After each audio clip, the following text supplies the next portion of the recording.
আজ আমার বিয়ে। নিজেকে অনেক ভাগ্যবান মনে হচ্ছে, কারণ যার সাথে আমার বিয়ে হবে তার সাথে আমার প্রায় 1 বছর রিলেশন ছিল। আর আজ আমাদের ভালোবাসা পূর্ণতা পেতে চলেছে। ও, আপনাদের তো আমার পরিচয় দেওয়া হয় নাই। আমি আদনান সামিরাজ, মা বাবার একমাত্র ছেলে। আর আজ আমারই বিয়ে। আমি কিন্তু এখনো পিচ্চি আছি, শুধু গল্পে বিয়ে হবে, বাকিটুকু পরে জানতে পারবেন। আমার যার সাথে বিয়ে হবে তার নাম ঈশা। আমরা একে অপরকে অনেক ভালোবাসি। কিছুক্ষণ পরে আমার বাবা আমার রুমে আসলো আর বলল, রাজ, তুই এখনো রেডি হওয়া বাদ দিয়ে বসে আসছিস কেন? তাড়াতাড়ি রেডি হয়ে নে, সবাই তো তোর জন্য অপেক্ষা করছে। আব্বু তুমি যাও, আমি 2 মিনিটের মধ্যে আসছি। তারপর আব্বু চলে গেল আর আমি রেডি হওয়ার জন্য ওয়াশরুমে গেলাম। কিছুক্ষণ পর রেডি হয়ে নিচে নামলাম। তখন আমার আম্মু আমার কাছে এসে বলল, বাহ, আমার ছেলেকে তো অনেক হ্যান্ডসাম লাগছে। থ্যাংক ইউ আম্মু। হয়েছে, এখন যাও, সবাই গাড়িতে অপেক্ষা করছে। আম্মু এখন আসি। আম্মুর কাছ থেকে বিদায় নিয়ে আমি গাড়িতে গিয়ে বসলাম। আর তখন আমার বন্ধুরা আমাকে নানানভাবে জ্বালাতে লাগলো। কিছুক্ষণ পরে আমি আবার শ্বশুরবাড়ি এসে পৌঁছালাম। শ্বশুরবাড়ির সবাই আমাকে অনেক আদরেই বরণ করে নিল। আমিও আমার বন্ধুরা সবাই বসে আছি। তখন আমার আব্বু আমার কাছে এসে বলল, রাজ, একটু এই দিকে আয় তো, তোর সাথে আমার কিছু কথা। জি আব্বু বলো। ঈশা অন্য ছেলের সাথে পালিয়েছে। এই কথা শোনার পর মনে হলো যেন কেউ সজোরে আমার বুকে আঘাত করলো। তাও আমি নিজেকে সামনে নিয়ে বললাম, কি বলছো এগুলা? ঈশা আমার সাথে এমন করতে পারে না। আমারও প্রথমে তাই মনে হয়েছিল, তারপর এটা দেখার পরে বিশ্বাস করতে বাধ্য হলাম। আমি বাবার হাত থেকে চিঠিটা নিয়ে পড়তে শুরু করলাম। সেখানে লেখা ছিল, প্রিয় রাজ, পারলে আমায় ক্ষমা করে দিও।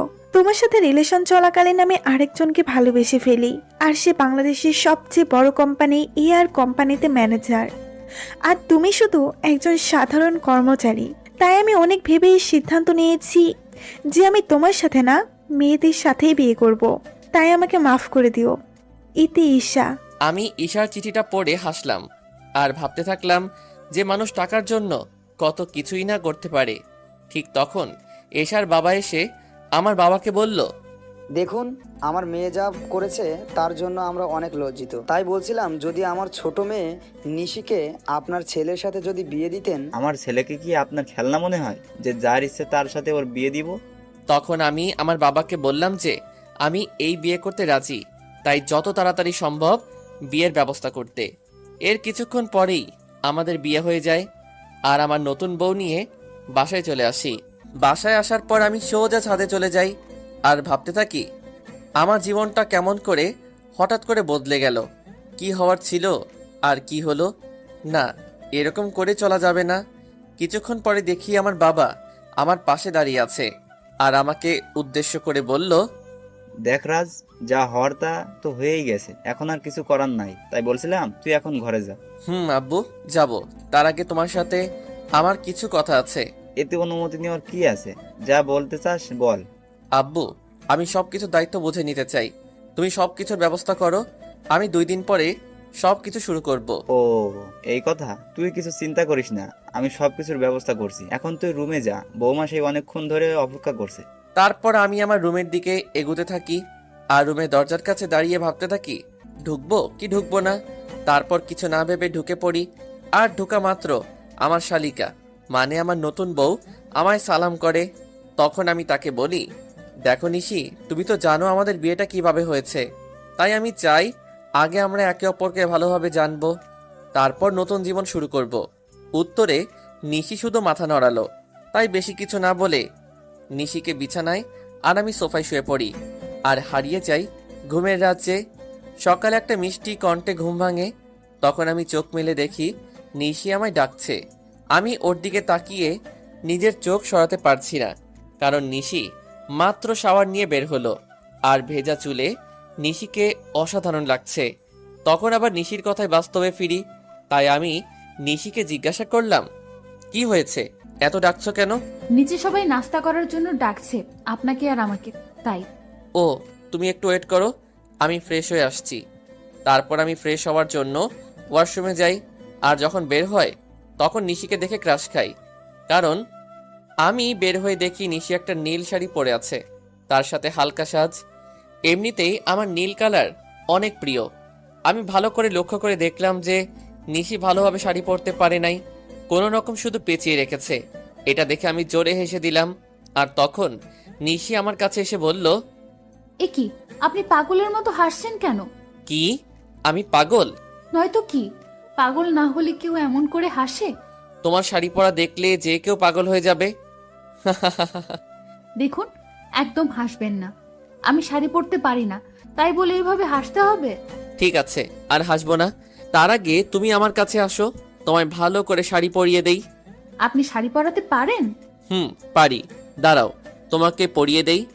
তারপর আমি নিশিকে শাড়ি পরিয়ে দেই, আর নিশি আমার দিকে অপলক তাকিয়ে আছে।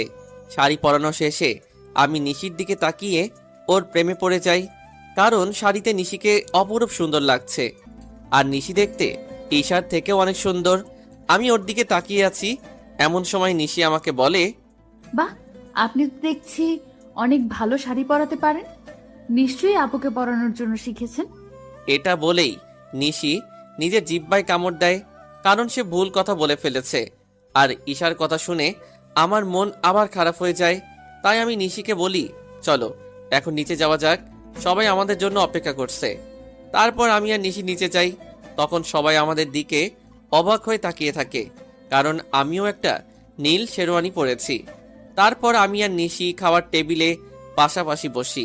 আর খাওয়ার এক পর্যায়ে আমি আব্বুকে বলি, আব্বু, আমি ইয়ামিনের সাথে সব কথা বলে নিয়েছি, আর কাল সকালে আমি আর নিশি কয়েকদিনের জন্য ঢাকায় যাব। বুঝেছি। আর আমিও সব কথা বলে রেখেছি, কালকে সকালে তোদের ঢাকার ফ্লাইট। আমি যা যা বলেছিলাম সব কিছুর অ্যারেঞ্জমেন্ট কি হয়ে গেছে আব্বু? না, সব হয় নাই, তবে আজকের মধ্যে হয়ে যাবে। তারপর আরো কিছু কথা বলে আমি আর নিশি রুমে আসলাম। তখন নিশি আমায় জিজ্ঞাসা করলো যে আমরা কেন ঢাকায় যাব। তাই আমি তাকে বললাম যে এটা আমার তরফ থেকে নিশির জন্য সারপ্রাইজ। আর আমি নিশিকে ব্যাগ গুছিয়ে রাখতে বলি। নিশি আমার কথা মতো নিজের ব্যাগ গুছিয়ে রাখে। অন্যদিকে ঈশা আর মেহেদিও বিয়ে করেছে, আর তারা দুজনই অনেক খুশি। আর তখন মেহেদির ফোনে একটা কল আসে। হ্যালো, কি বলছেন? ও স্যার, আপনি কিছু দরকার আছে নাকি? ওকে স্যার, আমি সব ব্যবস্থা করে দিব। এখন রাখি। কে ফোন করেছিল? আমাদের নিউ সিও ফোন করেছিল আর বলল যে কাল তিনি ও তার ওয়াইফ আসবে ঢাকায়, তাই একটা গ্র্যান্ড পার্টির অ্যারেঞ্জমেন্ট করা হয়েছে। আর সেখানে আমাকে আমার বউকে নিয়ে উপস্থিত থাকতে হবে। ও, চলো এখন ঘুমাতে যাই, কাল আবার অনেক কাজ আছে। তার পরের দিন মেহেদি আর ঈশা পার্টিতে যায়। আর তার পৌঁছানোর কিছুক্ষণ পরে হেলিকপ্টারে করে মেহেদির নিউ বস আসে, আর অফিসের সব স্টাফ তাকে স্বাগতম জানানোর জন্য যায়। আর যখনই নতুন বস ও তার ওয়াইফ হেলিকপ্টার থেকে নিচে নামে, তখন ঈশা প্রচন্ড রকমের একটা শক খায়, কারণ মেহেদির কোম্পানির নতুন বস অন্য কেউ না, তার প্রাক্তন প্রেমিক রাজ এই কোম্পানির বস। আর তার ওয়াইফ হলো ঈশার আপন বোন নিশি। কিন্তু এটা কিভাবে সম্ভব? রাজ তো ঈশাকে বলেছিল যে সে একজন সাধারণ ঘরের ছেলে, কিন্তু সে এত বড় কোম্পানির মালিক হলো কিভাবে? তারপর আমি আর নিশি হেলিকপ্টার থেকে নেমে আসি, আর দেখি যে ঈশা আমাদের দিকে অবাক চোখে তাকিয়ে আছে। সে হয়তো ভাবছে আমি এখানে কেমন করে আসলাম, আর মালিকই বা কেমন করে হলাম। কারণ আমি ঈশাকে বলেছিলাম যে আমি একটা কোম্পানির সাধারণ একজন কর্মচারী। হেলিকপ্টার থেকে নামার পরে সবাই আমাকে আর নিশিকে নিয়ে ব্যস্ত হয়ে পড়ে। তখন ঈশা আর ওর হাজবেন্ড মেহেদি আমাদের কাছে আসে আর আমাদের স্বাগতম জানায়। তখন ঈশা আমাকে বলে, রাজ, তুমি এখানে কি করো? আর তুমি এয়ার কোম্পানির সিও হলে কিভাবে? কেন মিস ঈশা, অবাক হচ্ছেন নাকি? এখানে তো অবাক হওয়ার কিছুই নেই, কারণ আমি আপনাকে একবার বলেছিলাম বিয়ের পরে আপনার জন্য একটা বড় সারপ্রাইজ অপেক্ষা করছে। কিন্তু আপনি কি করলেন? আমি ঈশার সাথে কথা বলছিলাম, তখন মেহেদি এসে আমাকে বলল, স্যার, এ হলো ঈশা, আমার ওয়াইফ। 2 দিন হলো আমাদের বিয়ে হয়েছে। Nice to meet you miss Isha. Thank you sir. তা মেহেদি সাহেব, আমি যা যা বলেছিলাম সবকিছুর অ্যারেঞ্জমেন্ট কি হয়েছে? জি স্যার, সব কিছুর অ্যারেঞ্জমেন্ট করা হয়েছে। আপনি কি আগে একটু রেস্ট নেবেন? আমি আর নিশি আগে একটু রেস্ট নিব, তারপরে পার্টিতে জয়েন করব। আর আপনাকে পরিচয় করিয়ে দেই, ইনি হলেন নিশি, আমার ওয়াইফ। হ্যালো ম্যাম, কেমন আছেন? জি ভালো আছি। তখন আমি ঈশার দিকে লক্ষ্য করে দেখি সে আমার আর ঈশার দিকে অবাক চোখে তাকিয়ে আছে। তাই আমি মনে মনে বলি, এখনো তো কিছুই দেখোনি, দেখতে থাকো কি হয়। তখন মেহেদি আমাকে আর নিশিকে একটা রুমে নিয়ে যায় আর বলে এখানে কিছুক্ষণ রেস্ট নিতে। এই বলে মেহেদি সাহেব সেখান থেকে চলে যায়। তখন নিশি আমার কাছে এসে বলে, এগুলো কি হচ্ছে আমাকে কি প্লিজ বলবেন? মানে কিসের কথা বলছো তুমি? বুঝতে পারছেন না আমি কিসের কথা বলছি? কই না তো। বুঝতে পারছেন না নাকি বুঝতে চাইছেন না? আরে তুমি বোঝাই না বললে কেমন করে বুঝবো? এগুলো কি? আমি তো শুনেছিলাম আপনি একটা কোম্পানির একজন সাধারণ কর্মকর্তা। শুধু আমি না, আমার পুরো পরিবার জানতো যে আপনি একটি কোম্পানিতে কাজ করেন। তাহলে হুট করে এত বড় কোম্পানির সিইও কেমন করে হলেন? হুট করে আমি এই কোম্পানির সিইও হই নাই। এই কোম্পানির ওনার হলো আমার বাবা, বুঝেছো? আর সেই হিসেবে আমি এই কোম্পানির সিইও। আর কেন আমি আমার আসল পরিচয় গোপন করেছি সেটা না হয় তোমাকে পরে বলবো।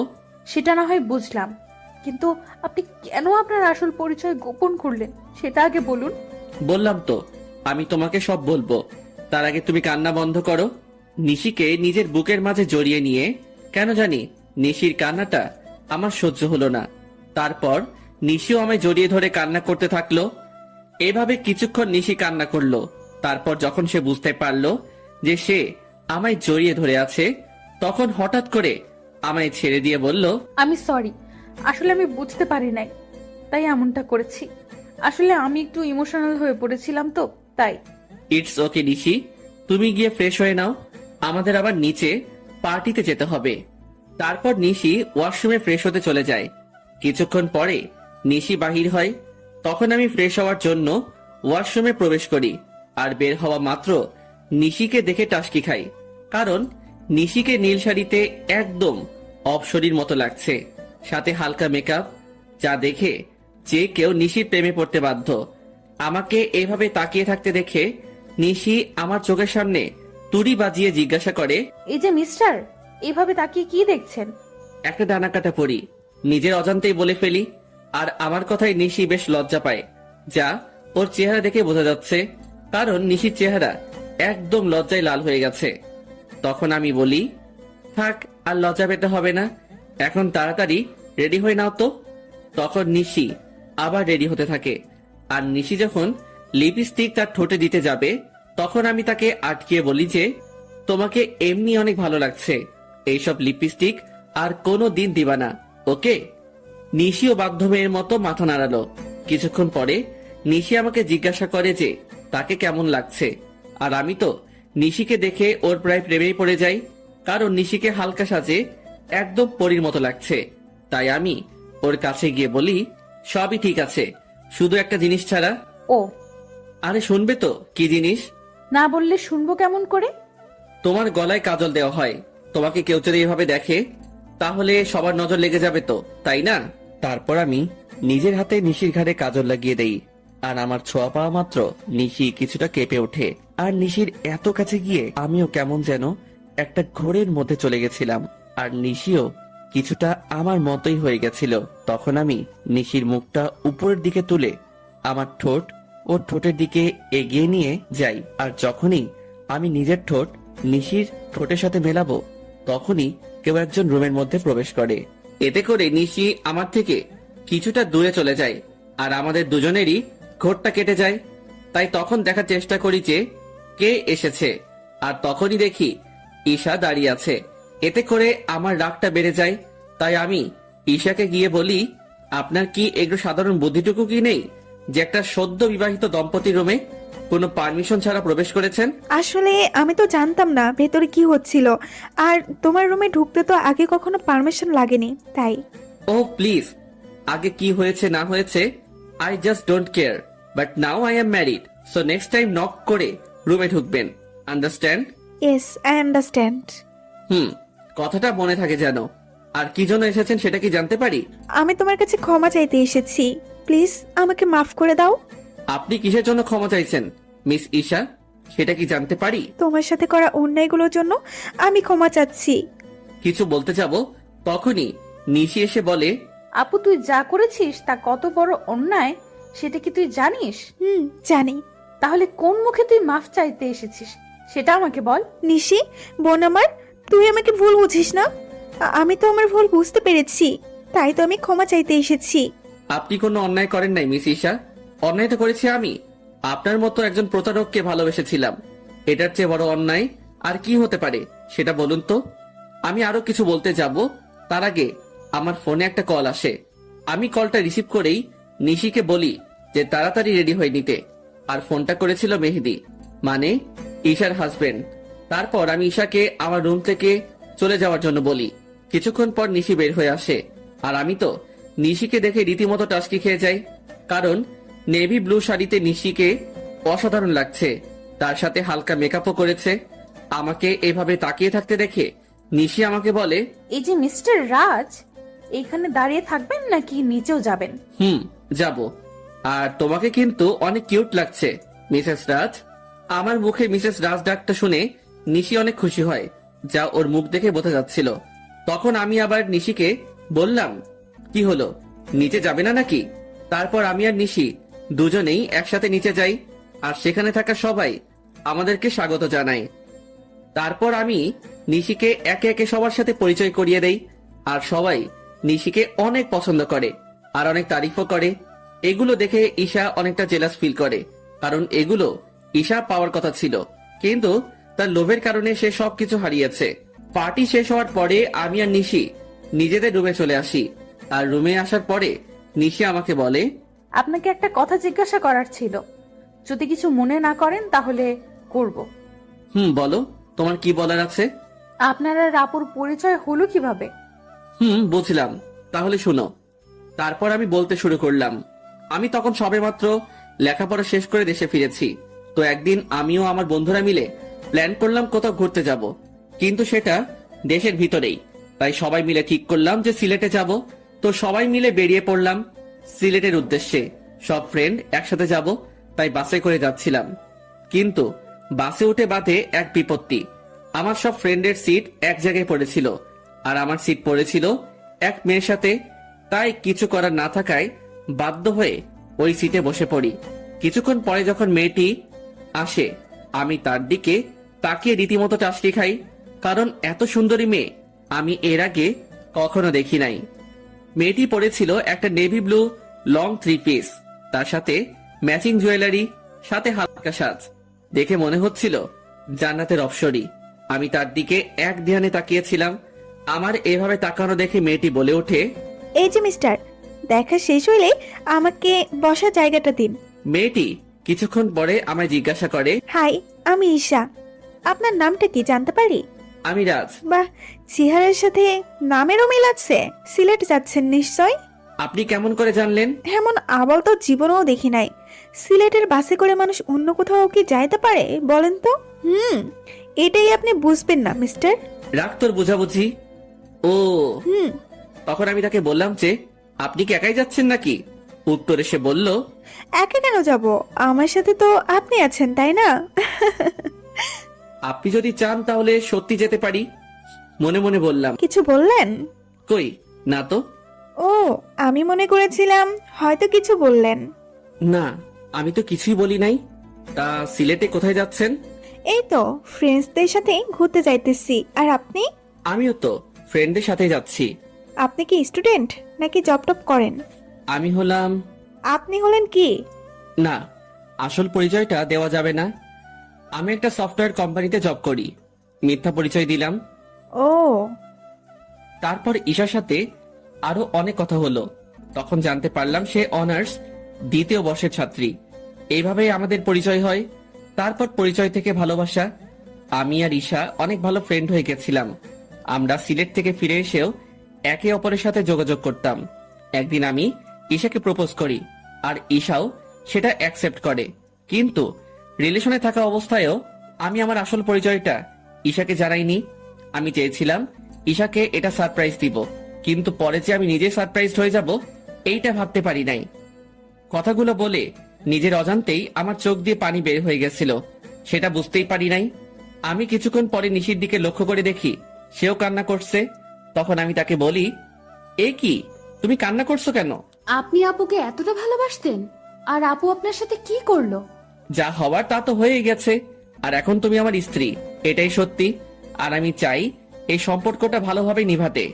আমি চেষ্টা করব। তার আগে বলেন, আপনি আর কখনো আপুর কথা মনে করবেন না। কথা দিলাম। নিশি আমাকে এভাবে জড়িয়ে ধরবে আমি সেটা ভাবতেও পারি নাই। কেন যেন নিশির এভাবে জড়িয়ে ধরা আমার অনেক ভালোই লাগছে। এই যে মিস, এবার কি আমাকে ছাড়বেন? কথাটি বলা মাত্র নিশি আমাকে ছেড়ে দিল, আর নিশির মুখ একদম লজ্জায় লাল হয়ে আছে। তখন আমি নিশিকে আমার কোলের উপর বসিয়ে ওর চুলে বিলি কেটে দিতে দিতে বললাম, আমাকে ছেড়ে কখনো যাবে না তো? না, কখনোই না। তারপর আমি নিশির কপালে আলতো করে একটা চুমু খেলাম, আর আমার ঠোঁটের ছোঁয়া পাওয়া মাত্র নিশি কেঁপে উঠল। এখন যাও, ফ্রেশ হয়ে আসো। আজ এমনিতেও অনেক ধকল গেছে, আগামীকাল থেকে আমরা নতুন জীবন শুরু করব। আমার কথায় হয়তো কিছুটা লজ্জা পেয়েছে। তারপর নিশি ফ্রেশ হয়ে আসে, আর আমি নিশিকে জড়িয়ে ধরে শুয়ে পড়ি। এই কয়দিনে আমি নিশিকে অনেকটাই ভালোবেসে ফেলেছি। পরের দিন সকালবেলা নিশির আগে ঘুমটা ভেঙে যায়। আমি ঘুম থেকে উঠে যখন বসতে যাব, তখন দেখি নিশি আমার বুকের মাঝে শুয়ে আছে, আর নিশির ঘুমন্ত চেহারাটা অনেক সুন্দর লাগছে। হয়তো সব মেয়েদের ঘুমন্ত চেহারা একরকম হয়, কিন্তু নিশির মতো কারো হয় না। তখন আমি খেয়াল করে দেখি নিশির মুখের উপর কিছুটা চুল এসে পড়েছে, যার কারণে তার ঘুমের সমস্যা হচ্ছে। তাই আমি নিশির মুখের উপর থেকে চুলগুলো সরিয়ে কানের সাথে গুজে দেই। তখনই আমার চোখ আটকে যায় নিশির গোলাপি ঠোঁটের উপর। আমি নিজের অজান্তেই নিশির ঠোঁটে চুমু দিয়ে বসি, আর তখনই নিশি জেগে যায়। আমাকে ওর এত কাছে দেখে নিশি কিছুটা ঘাবড়ে যায়, আর আমি ওকে কিস করেছি এটা বুঝতে পেরে নিশি লজ্জা পেয়ে আমার বুকের মাঝে মুখ লুকিয়ে ফেলে। তখন আমি নিশিকে বলি, এই কি হলো তোমার, আর এমন কেন করছো? আমার মনে হয় লজ্জা করে না। বাবা, এখনই এত লজ্জা? তাহলে রাতে যা হবে তখন কি করবা? যা ফাজিল কোথাকার, মুখে কিচ্ছু আটকায় না। নিশি জানো, তোমার ঠোঁটের স্বাদ কিন্তু সেই রকম। নিশিকে লজ্জা দেওয়ার জন্য। যা। আর আমি বসে বসে ভাবতে লাগলাম, পাগলিটা এই কয়দিনে আমাকে অনেক ভালোবেসে ফেলেছে, আর আমিও ওকে অনেক ভালোবেসে ফেলেছি। কিছুক্ষণ পরে নিশি ওয়াশরুম থেকে বাহির হলো, আর আমি ফ্রেশ হতে চলে গেলাম। আমি ফ্রেশ হয়ে এসে দেখি নিশি চুল বুঝছে। তখন আমি নিশিকে পেছন থেকে জড়িয়ে ধরি, আর নিশির চুলের মধ্যে নাক ডুবিয়ে দেই। এতে নিশি কিছুটা কেঁপে ওঠে। আমি নিশির চুলের গন্ধে কোথায় যেন হারিয়ে গিয়েছিলাম। নিশির ডাকে আমার ঘোর ভাঙলো। নিশি আমাকে বলল, এই যে মিস্টার, অফিসে যাবেন না নাকি? এত সুন্দর বউ রেখে কিভাবে অফিস যাই বলো তো? তার চেয়ে বরং চলো তুমি আর আমি ঘুরতে যাই। সত্যি বলছেন? না, মিথ্যা বলছি। আমার কথা শুনে নিশির হাসি মাখা মুখ নিমিষেই গায়েব হয়ে গেল। তখন আমি বললাম, থাক আর ঢং করতে হবে না, তাড়াতাড়ি গিয়ে রেডি হয়ে আসুন। আপনি অনেক কিউট। বলে আমাকে কিস করে এক দৌড়ে পালালো। আমি তখন মনে মনে বললাম, পাগলি একটা। কিছুক্ষণ পরে নিশি নেভি ব্লু শাড়ি পরে বের হলো, আর সাথে হালকা সাজ। এতে নিশিকে আরো বেশি সুন্দরী লাগছিল। তারপর নিশি আমার কাছে এসে বলে, চলুন, আমি রেডি। চলো। তারপর আমি ম্যানেজারকে ফোন দিয়ে আসতে বলি। ম্যানেজার মানে ঈশার হাজবেন্ড। কিছুক্ষণ পরে ঈশা ও তার হাজবেন্ড আসে, আর আমাকে বলে, স্যার, আপনি যা যা বলেছিলেন সব রেডি। ধন্যবাদ মেহেদি সাহেব। আরে, এতে ধন্যবাদ দেওয়ার কি আছে? মেহেদি সাহেব, আমি আপনাকে একটা জিনিস আনতে বলেছিলাম, সেটা কি এনেছেন? হ্যাঁ স্যার, এনেছি, এই নিন। তখন আমি নিশিকে ডাকি আর জিজ্ঞাসা করি, এটা কেমন হয়েছে? আপনাদের তো বলতেই ভুলে গিয়েছি, ওই প্যাকেটের মধ্যে একটা নেকলেস ছিল, যেটা আমি নিশির জন্য আনতে বলেছিলাম। Wow, it's gorgeous. এবার পড়ুন দেখি। এটা আমার জন্য? এবার পড়ুন তো। না, আপনি আমাকে পরিয়ে দিন। তো কি আর করার, সবার সামনে আমি নিশিকে নেকলেসটা পরিয়ে দিলাম। পরানোর পর ঈশার দিকে তাকিয়ে দেখি সে কেমন করে যেন তাকিয়ে আছে নিশির দিকে। হয়তো সে এটা ভাবছে যে যা ওর পাওয়ার কথা ছিল সেটা তার ছোট বোন পাইতেছে। তারপর আমি আর নিশি ঘুরতে বাহির হলাম। সারাদিন ঘোরাঘুরি করে যখন নদীর ধারে গিয়ে বসলাম, তখন নিশি বলল যে সে ফুচকা খাবে। অনেক বোঝানোর পরেও কোনো লাভ হইল না, তাই তাকে ফুচকা খেতে নিয়ে গেলাম। আর আমি নিশির ফুচকা খাওয়া দেখে অবাক না হয়ে পারলাম না। মেয়েরা এত ফুচকা কিভাবে খেতে পারে সেটা আল্লাহই ভালো জানে। প্রায় অনেক রাত হয়ে যায় বাসায় ফিরতে। তারপর বাসায় ফিরেই আমি ওয়াশরুমে চলে যাই ফ্রেশ হতে। আমি বের হওয়ার পরে নিশি ঢুকে। কিছুক্ষণ পরে নিশি বাহির হয়। তখন আমি নিশিকে গিয়ে পেছন থেকে জড়িয়ে ধরি আর বলি, সকালে কি বলেছিলাম মনে আছে? নিশি উত্তরে শুধু মাথা নাড়ালো। তাহলে শুরু করা যাক। আমি কি নিষেধ করেছি নাকি? আমি নিশির শাড়ি পেয়ে ওকে কোলে তুলে নেই আর বিছানায় গিয়ে রাখি। তারপর আমি নিশির গলায় আস্তে করে কয়েকটা কিস করি। এতে নিশির নিঃশ্বাস আস্তে আস্তে ঘন হতে থাকে। তারপর আমরা দুজন হারিয়ে যাই ভালোবাসার অতলে। আর কিছু কমু না, লজ্জা লাগে। পরের দিন সকালে নিশির ডাকে আমার ঘুম ভাঙে। নিশি মাত্র গোসল করে এসেছে আর ওকে দেখতেও অসাধারণ লাগছে।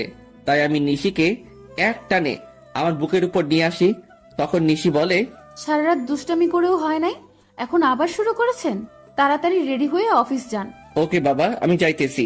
তার আগে একটা কিস দাও। একটা দিলে যাবেন? যাবো। তারপর নিশি আমাকে একটা কিস দেয় আর আমিও উঠে ফ্রেশ হয়ে অফিসে চলে যাই। কিছুদিন পরে আমি আর নিশি আমাদের বাসায় চলে আসি আর সেখান থেকেই অফিস শুরু করি। খুনসুটি ভালোবাসায় আমাদের দিন খুব ভালোই চলছিল, কিন্তু একদিন হঠাৎ করে সবকিছু এলোমেলো হয়ে যায়। দেখতে দেখতে আমার আর নিশির বিয়ের 3 মাস পার হয়ে গেছে। আর এই 3টা মাসের মধ্যে নিশি একদিনও আমার বুকে মাথা না দিয়ে ঘুমায় না। এই 3 মাসে আমার দুজনকে অনেক বেশি ভালোবেসে ফেলি। সকালে আমি অফিসের জন্য রেডি হচ্ছিলাম, তখন নিশি এসে আমাকে পেছন থেকে জড়িয়ে ধরে আর বলে, আজ অফিস থেকে একটু তাড়াতাড়ি আসবেন কেমন? আজ আপনার জন্য একটা সারপ্রাইজ আছে। কি সারপ্রাইজ গো বউ? এখন বলা যাবে না, আগে অফিস থেকে ফিরুন, তারপর বলবো। ওকে, এবার আমার কাছে আসো তো, তোমায় একটু আদর করে নেই। সবসময় দুষ্টুমি, তাই না? না গো বউ, তুমি জানো না তোমায় আদর না করে গেলে আমার দিন ভালো যায় না। তাই এখন আর কোনো কথা না বলে আমার কাছে আসো। তারপর নিশি আমার কাছে আসলো আর আমি নিশির ঠোঁট জোড়া আমার দখলে নিয়ে নিলাম। প্রায় 5 মিনিট পরে ছাড়লাম। তারপর আমি নিশিকে বললাম, আমি এখন আসি। আপনি খুব স্বার্থপর। কেন গো, আমি আবার কি করলাম? আপনি তো ঠিকই আপনার ভাগের আদরটা নিলেন, আর আমার পাওনাটা না দিয়ে চলে যাচ্ছেন। ও কি বোঝাতে চাইছে সেটা আমি বুঝতে পেরে আমি নিশিকে আমার কাছে ডাকি, কিন্তু সে আসবে না। মহারানী বলে, নিশি বাবু আমার কাছে আসো। আমি কোনো বাবু নই, আর নিশি রাগ করেছে, তাই কারোর সাথে কথা বলবে না। ও তাই, দেখি এবার নিশি কেমন করে রাগ করে থাকে। এই বলে নিশিকে আমার কাছে নিয়ে এসে ওর কপালে একটা ভালোবাসার পরশ এঁকে দেই আর নিশি আমাকে শক্ত করে জড়িয়ে ধরে। নিশি সোনা, এবার ছাড়ো, আমার তো অফিসে লেট হয়ে যাচ্ছে। আর একটু থাকি না। না বাবু, আবার পরে থেকো, আমি এখন অফিসে যাব যে। ওকে, সাবধানে যাবেন কিন্তু। যথা আজ্ঞা মহারানী। যাও বৎস। উফ, এই হাসিটার জন্য আমি সব করতে পারি। এই যে মিস্টার, এবার যান। বাই। তারপর আমি অফিসে চলে আসি, কিন্তু অফিসেও মন বসছে না। তাই নিশিকে ফোন দিলাম। অপরদিকে নিশি ভাবছে, আজ যখন ও জানতে পারবে যে ও বাবা হতে চলেছে, তখন কতই না খুশি হবে। আমার যে আর অপেক্ষা সহ্য হচ্ছে না, মন চাইছে ওকে এখনই গিয়ে বলে আসি। নিশি এগুলো ভাবছিল, এমন সময় ওর ফোন বেজে ওঠে আর নিশি ফোনের স্ক্রিনে তাকিয়ে দেখে আমি ফোন দিয়েছি। তাই সে তাড়াতাড়ি ফোনটা রিসিভ করে আর বলে, কি হলো বর, এত জলদি আমার কথা মনে পড়ে গেল? গো বউ, তোমার কথা তো সবসময় মনে পড়ে, কিন্তু কি করব বলো? কিছুই করতে হবে না, আপনি শুধু আজ তাড়াতাড়ি বাসায় আসবেন, তাহলেই হবে। আর এখন কাজ করেন তো। ওকে আমার সুইট বউ, এখন রাখি। ওকে মিস্টার বর, বাই। নিশির সাথে কথা বলার পর আমি কিছু জরুরি কাজ সেরে ফেলি আর দেখতে দেখতে বিকেল হয়ে যায়। তাই আমি বাসায় যাওয়ার জন্য রেডি হয়ে নেই। আর তখনই অফিসের পিয়ন এসে আমাকে একটা পার্সেল দিয়ে যায় আর ওই পার্সেলটি খোলার পর আমার পায়ের তল থেকে মাটি সরে যায়। পার্সেলটিতে অনেকগুলো ছবি ছিল আর সবগুলো ছবি নিশি আর একটা ছেলের। ছবিতে নিশি ছেলেটার সাথে অনেক ঘনিষ্ঠ অবস্থায় আছে, যা দেখার পরে আমার চোখ দিয়ে অবাধ ধারায় পানি পড়ছে। শেষে কিনা নিশিও আমায় ধোকা দিল। আমি আর কিছু ভাবতে পারছিলাম না। তখনই নিশির ফোন আসে আর ও বলে, অনিচ্ছা থাকা সত্ত্বেও আমি ফোনটা রিসিভ করি। আর তখনই নিশি বলতে শুরু করলো, আপনি কখন বাসায় আসবেন? আজকে আপনার তাড়াতাড়ি আসার কথা, তাহলে এত লেট করছেন কেন? এখন আমি অনেক ব্যস্ত আছি, তাই আসতে লেট হবে। কিন্তু আপনি তো আমায় প্রমিস করেছিলেন যে আজ তাড়াতাড়ি বাসায় ফিরবেন। তুমি এত বেশি কথা বলছো কেন? বললাম না আমি ব্যস্ত আছি, তারপরেও একই কথা বারবার বলে যাচ্ছ। অনেক রেগে আর জোরে কথাটা বললাম। এতে নিশি অনেকটাই ভয় পায়। অপর পাশ থেকে ফুপিয়ে ফুপিয়ে কান্নার আওয়াজ আসছে। অন্য সময় হলে হয়তো আমি ওকে সান্ত্বনা দিতাম, কিন্তু এখন ওর কথা ভাবতেও আমার অসহ্য লাগছে। আচ্ছা ঠিক, কিন্তু আরো কিছু বলতে যাবে তার আগে আমি ফোনটা কেটে দেই। ফোন রেখে আমি চেয়ারে বসে পড়ি, আর তখনই আমার চোখ যায় ছবিগুলোর দিকে। কারণ ছবির অপর পাশে একটা নম্বর লেখা ছিল, তাই আমি ওই নম্বরে ফোন দেই। আর ফোনটা রিসিভ করে একজন ছেলে, সে ফোনটি ধরে বলতে শুরু করে, আরে মিস্টার রাজ, এত তাড়াতাড়ি ফোন করলেন যে? কে আপনি, আর আমাকে কেমন করে চিনলেন? আমি কে সেটা না হয় দেখা করেই আপনাকে বলবো। আমি কোনো অচেনা লোকের সাথে দেখা করি না। আমি সেটা জানি মিস্টার রাজ, তাই তো বলছিলাম যদি ছবিগুলোর ব্যাপারে জানতে চান তাহলে আমার সাথে দেখা করুন। আমি কি করব বুঝতে পারছি না। আমাকে তো জানতেই হবে এই ছবি ছেলেটাকে, আর নিশির সাথেই বা তার কি সম্পর্ক। তাই আমি সেই লোকটির সাথে দেখা করার জন্য রাজি হয়ে যাই, আর সেই লোকটি আমাকে একটা ঠিকানা দেয়। তাই আমি দেরি না করে বেরিয়ে পড়ি, আর কিছুক্ষণের মধ্যে সেখানে পৌঁছে যাই। সেখানে পৌঁছানো মাত্র আমি লোকটিকে ফোন দেই, কিন্তু লোকটি ফোন ধরছে না। আমি বেশ কয়েকবার ফোন দেই, কিন্তু প্রতিবারই ব্যর্থ হই। আমি প্রায় ঘন্টাখানিক ধরে অপেক্ষা করছিলাম। তখন কেউ একজন বলে উঠল, অপেক্ষা করার জন্য ধন্যবাদ। আমি পিছনে তাকিয়ে দেখি লোকটি আর কেউ নয়, নিশির সাথে যার ছবি রেখেছিলাম এটি সেই লোক। তবুও আমি মাথা ঠান্ডা রাখার চেষ্টা করে বলি, আমাকে এখানে ডাকার কারণ কি, আর আপনি বা কে? আমি সাজিদ রহমান। আমি আর নিশি একে অপরকে অনেক ভালোবাসি, সেটা বলার জন্যই আপনাকে ডেকেছি। লোকটির কথা শুনে আমার মাথা গরম হয়ে গেল, তাই আমি রাগের মাথায় লোকটিকে মারতে শুরু করলাম। এমন সময় আমি একাই থেমে যাই, আর তাকে বলি, আপনি যেটা বলছেন সেটা সত্যি, এটা আমি কিভাবে বিলিভ করব?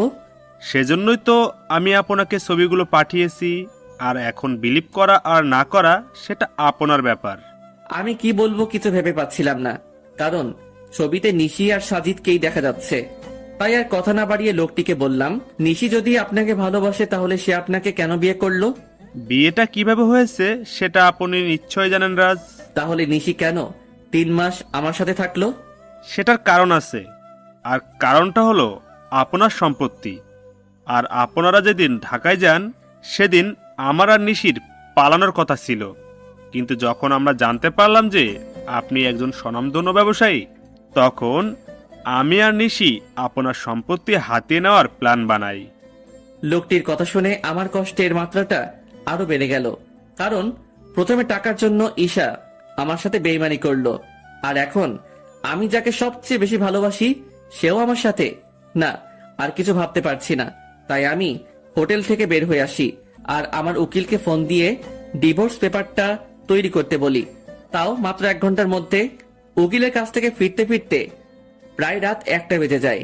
তাই আমি বাসার কাউকে বিরক্ত না করে আমার কাছে যে চাবি ছিল সেটা দিয়ে দরজা খুলে ভিতরে যাই, আর ভিতরে গিয়ে দেখি নিশি বসে বসে ফুপিয়ে ফুপিয়ে কান্না করছে। যেখানে আমার কষ্ট হওয়ার কথা সেখানে আমার প্রচুর রাগ হচ্ছে। তখন আমি নিশির কাছে গিয়ে বলি, বাহ, অভিনয় তো খুব ভালোই করতে জানো দেখছি। আমার এরকম আচমকা কথা শুনে নিশি কিছুটা ভয় পেয়ে যায়। পরে সে নিজেকে সামনে নিয়ে বলে, মানে আপনি কি বলতে চাইছেন? আমি কি বলতে চাইছি সেটা বুঝতে পারছো না, নাকি বোঝার চেষ্টা করছো না? কি বলছেন এইসব? আমি তো কিছুই বুঝতে পারছি না। Enough is enough Nishi, and don't touch me. Please Raj, tell me what happened with you.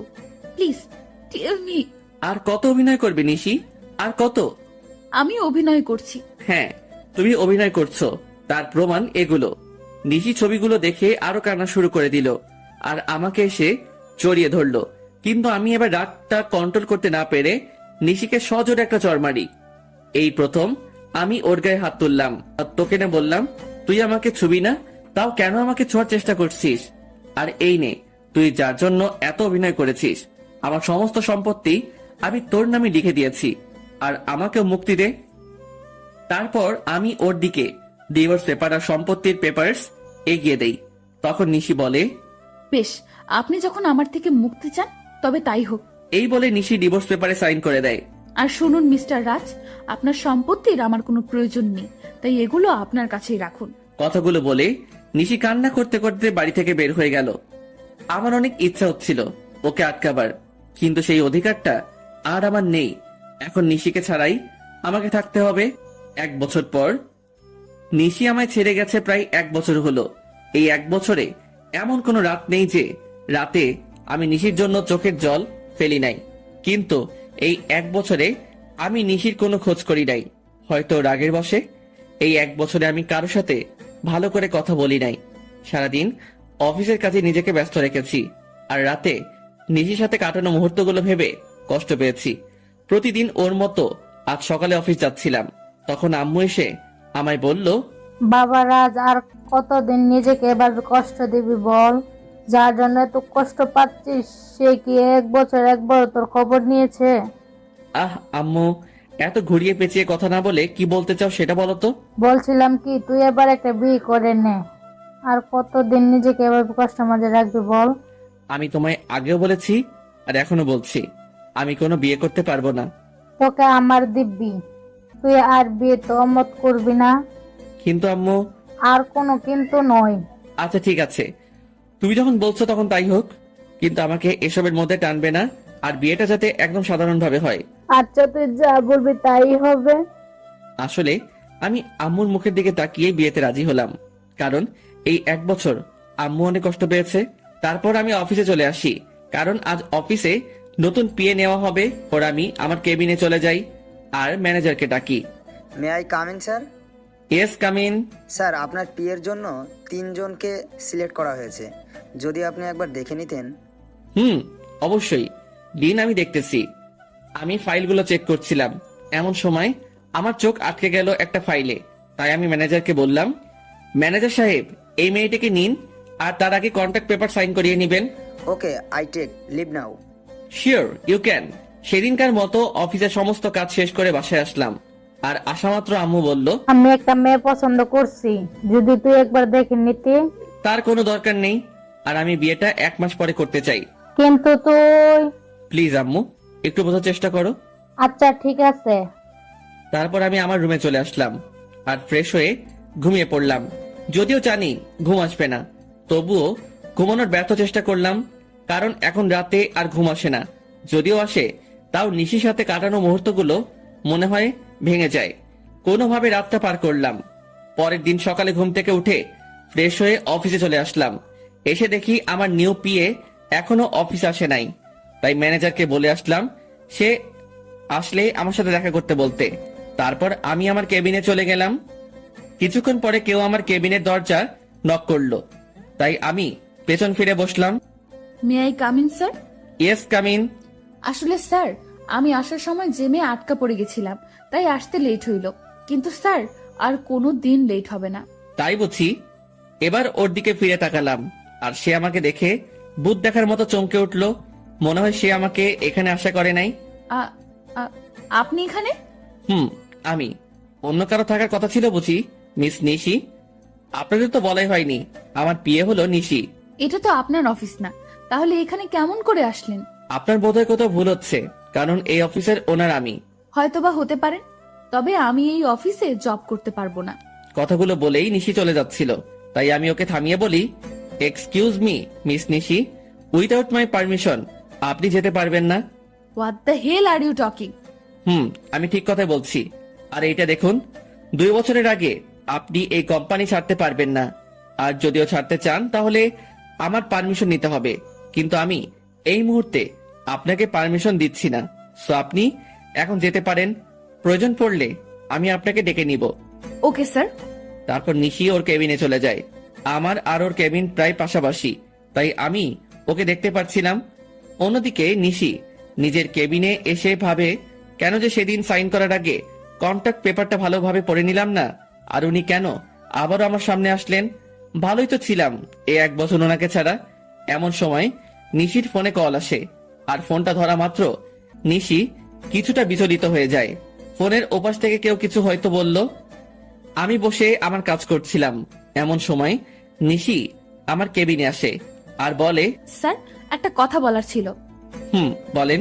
আসলে স্যার, আজকে আমায় একটু তাড়াতাড়ি ছুটি দিবেন প্লিজ। কেন, ছুটি কি করবেন? আসলে বাসায় একটু প্রয়োজনীয় কাজ আছে, তাই। কি প্রয়োজনীয় কাজ শুনি? আসলে স্যার, নিশি কিছু দোকাতে চাইছিল, আমার কারণে সে বলে উঠল, স্যার আমার বাসায় আমার বাচ্চা অসুস্থ হয়ে গেছে, তাই আমার ছুটি প্রয়োজন। এখন ছুটি দেওয়া না দেওয়া সেটা আপনার ব্যাপার, কারণ আপনি এখানকার বস, আপনি চাইলেই সব করতে পারেন। নিশির মুখে বাচ্চার কথা শুনে আমার চারপাশটা কেমন যেন অন্ধকার হয়ে আসছিল। নিঃশ্বাস নিতেও কষ্ট হচ্ছিল, তবুও নিজেকে সামলে নিয়ে বললাম, ওকে আপনি যেতে পারেন, তবে কাল থেকে সময় মতো অফিসে আসবেন। যদিও কথাগুলো বলতে কষ্ট হচ্ছিল। তারপর নিশি চলে গেল, আর আমি চেয়ারের সাথে হেলান দিয়ে ভাবতে লাগলাম যে নিশি একসময় আমাকে ছাড়া কিছু বুঝতো না, সে এখন নিজের বাচ্চা নিয়ে ব্যস্ত। তবে আমি কেন একা কষ্ট পাবো?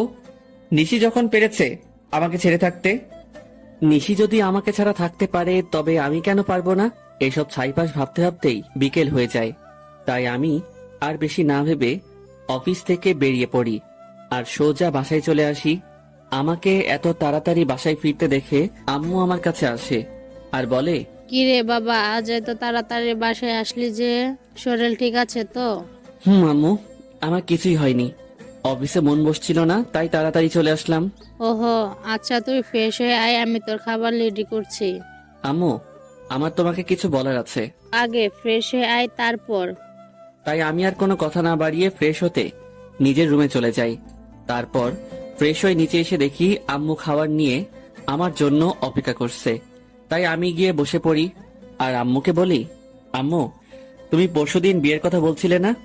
আমি রাজি, তবে বিয়েটা 1 সপ্তাহের মধ্যে হওয়া চাই। এটা তো খুশির খবর, তবে 1 সপ্তাহের মধ্যে বিয়েটা কিভাবে দেব বল? আমি এত কিছু শুনতে চাই না, আমি যেটা বলেছি সেটাই হবে। আচ্ছা, তুই যখন চাচ্ছিস তখন তাই হবে। তারপর আমি খাওয়া দাওয়া করে নিজের রুমে চলে আসি। আর আজ কেন জানি কষ্টটা একটু বেশি মনে হচ্ছে। হয়তো এই কষ্টটা নিশির জন্যই হচ্ছে, কিন্তু এখন আর কিছুই করার নেই, কারণ নিশি তার পরিবার নিয়ে ব্যস্ত আছে। না, আর কষ্ট পেলে চলবে না। তারপর কখন যে ঘুমিয়ে পড়েছি বুঝতেই পারি নাই।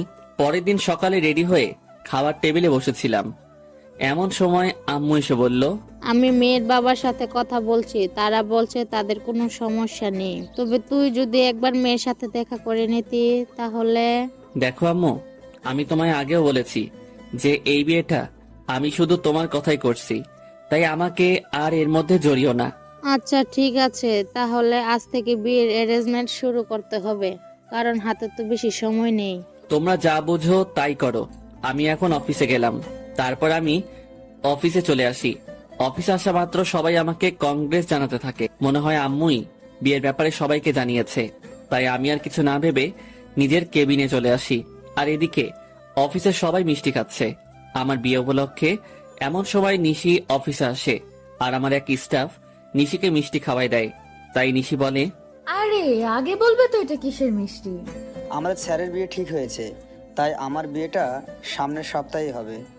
আমার বিয়ের কথা শুনে নিশির পুরো পৃথিবীটাই যেন উল্টে যায়। তার ইচ্ছা করছিল কান্না করতে, কিন্তু সবার সামনে সে কান্না করতে পারছিল না। তাই সে বলল, এ তো খুশির খবর। এ কি নিশি, তুমি কান্না করছো নাকি? তোমার চোখে পানি কেন? কই, কান্না করব কেন?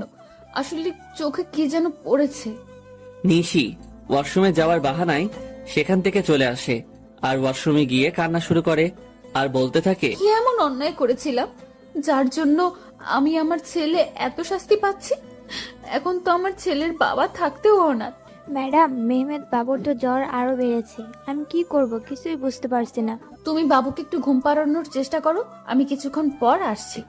নিশি তার বুয়ার সাথে কথা বলছিল। এমন সময় আমি নিশিকে ডেকে পাঠাই।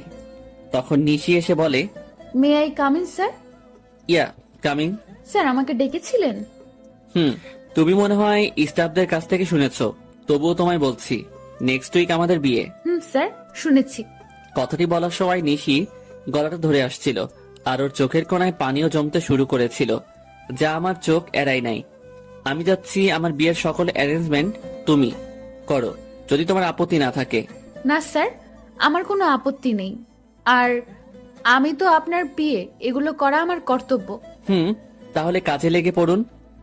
আমাকে যত কষ্ট দিয়েছ তার চেয়ে বেশি কষ্ট আমি তোমায় দিব নিশি। হঠাৎ আমার ফোনটি বেজে ওঠে, দেখি আম্মু ফোন করেছে। তারপর আমি ফোনটা রিসিভ করি আর আম্মুর সাথে কথা বলা শেষ করে নিশিকে বলি, মিস নিশি, আমার সাথে চলুন। কোথায় স্যার? এত প্রশ্ন না করে চলুন তো। তারপর আমি আর নিশি অফিস থেকে বেরিয়ে আমার গাড়িতে গিয়ে বসি। আর তখন দেখি নিশি পেছনের সিটে গিয়ে বসছে। তাই আমি তাকে বলি, আমাকে দেখে কি আপনার ড্রাইভার মনে হয় নাকি? তা কেন মনে হবে? তাহলে তুমি পিছনে কেন বসছো? তারপর নিশি সামনের সিটে এসে বসলো আর আমি গাড়ি ড্রাইভ করা শুরু করলাম। কিছুক্ষণ পরে গাড়ি একটা রেস্টুরেন্টের পাশে দাঁড় করালাম আর নিশিকে বললাম, চলো ভেতরে। আমরা এখানে কেন আসলাম? আমি ওর প্রশ্নের জবাব না দিয়ে ভেতরে ঢুকে গেলাম আর পেছন ফিরে দেখি নিশিও আসছে। আমি রেস্টুরেন্টে ঢোকার পরে একটা মেয়ে এসে আমাকে জড়িয়ে ধরে আর আমিও নিশিকে দেখিয়ে মেয়েটিকে জড়িয়ে ধরি। আর নিশির দিকে তাকিয়ে দেখি ও এখনই কান্না করে দিবে এমন অবস্থা। তারপর আমি বলি, নিশি, এ হলো মায়া, আমার বাগদত্তা। আর মায়া, এ হলো নিশি, আমার পিয়ে। আমার মুখে নিশি হয়তো পিয়ে শব্দটা আশা করেনি। আর মায়ার পরিচয় পাওয়ার পর নিশি এবার আর নিজের চোখের জল আটকে রাখতে পারে নাই, যার কারণে ওর চোখ থেকে অবাধ ধারায় জল পড়তে থাকে। আর আপনারা হয়তো ভাবছেন মায়া এখানে কেমন করে আসলো আর আমি বা ওকে কেমন করে চিনলাম। তাহলে শুনুন, আমি যখন অফিসে ছিলাম তখন আম্মু ফোন দেয় আর বলে মায়ার সাথে দেখা করার কথা। যদিও আমি প্রথম দিকে আম্মুকে নিষেধ করে দেই যে আমি মায়ের সাথে দেখা করব না, কিন্তু পরে আমার নিশির কথা মনে হয়, তার সাথে মনে হয় ওর ধোকা দেওয়ার কথা। তাই আমি মায়ার সাথে দেখা করতে রাজি হয়ে যাই আর আমার সাথে নিশিকেও নিয়ে আসি। তো গল্পে ফেরা যাক। মায়ার পরিচয় দেওয়ার পর আমি নিশির দিকে তাকাই, তখন দেখি নিশির চোখ দিয়ে জল গড়িয়ে পড়ছে। কেন জানি নিশির চোখেতে জল আমার সহ্য হচ্ছিল না। তাই আমি ওকে বলি, Nishi, are you okay? Yes sir, I am. তাহলে তোমার চোখে জল কেন? কই না তো, আসলে স্যার প্রচুর গরম পড়েছে তো, তাই এমন মনে হচ্ছে। স্যার আপনারা বসুন, আমি ওয়াশরুম থেকে ফ্রেশ হয়ে আসছি। তারপর নিশি ওয়াশরুমে চলে যায়। ওয়াশরুমে গিয়ে নিশি জোরে জোরে কান্না করতে থাকে, কিন্তু তার এই কান্না দেখার কোনো মানুষ সেখানে উপস্থিত ছিল না। তাই হয়তো সে কান্না করতে পারছিল। নিশি কান্নাজড়িত কণ্ঠে বলছিল, হে আল্লাহ, আমার সাথে কেন এরকম হয়? ভালোই তো ছিলাম আমি ওকে ছাড়া, তবু কেন ওকে আবার আমার জীবনে ফিরিয়ে আনলে? যখন আনলে তাহলে কেন অন্য কারো হয়ে যাচ্ছে? আমি আর আমার বাচ্চা তো ভালোই ছিলাম ওকে ছাড়া, তবু কেন হচ্ছে এমনটা? আমার বাচ্চা কি কোনোদিনও তার বাবার পরিচয় আর আদর পাবে না?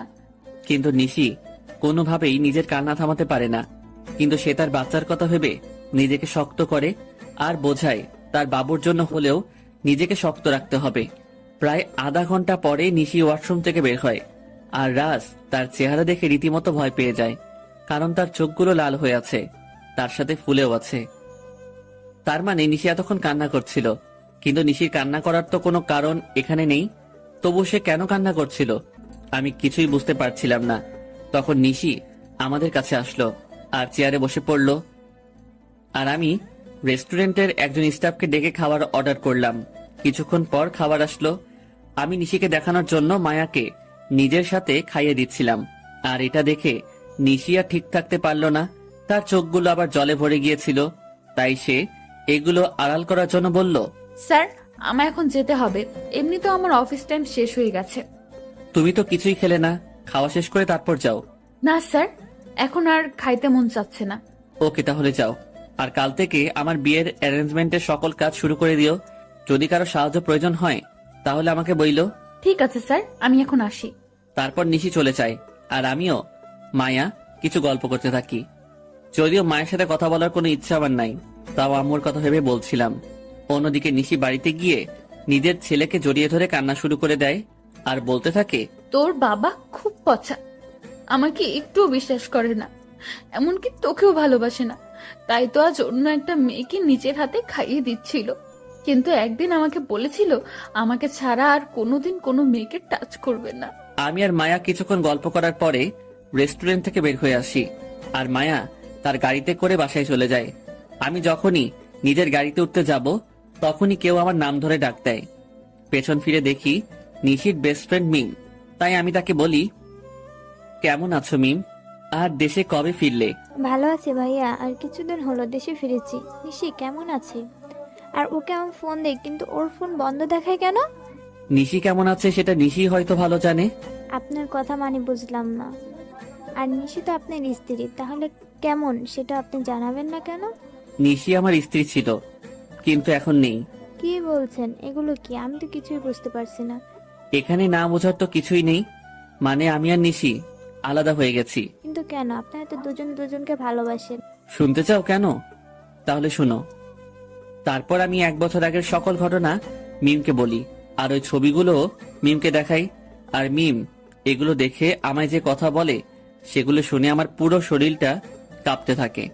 আমি কিভাবে এমনটা করতে পারলাম, এগুলো ভেবেই কান্না চলে আসে আমার। আর মিম আমায় যে কথাগুলি বলে তা হলো, আপনি কি জানেন ছেলেটা কে? ছেলেটার নাম সাজিদ, এবং নিশি আর সাজিদ একে অপরকে ভালোবাসে। না, আপনি যেটা জানেন সেটা সত্যি নয়। সত্যিটা আমি আপনাকে বলছি। তারপর মিম আমাকে সাজিদের ব্যাপারে সব কথাগুলো বলল, যা শোনার পর নিজেকে বড় অপরাধী মনে হচ্ছিল।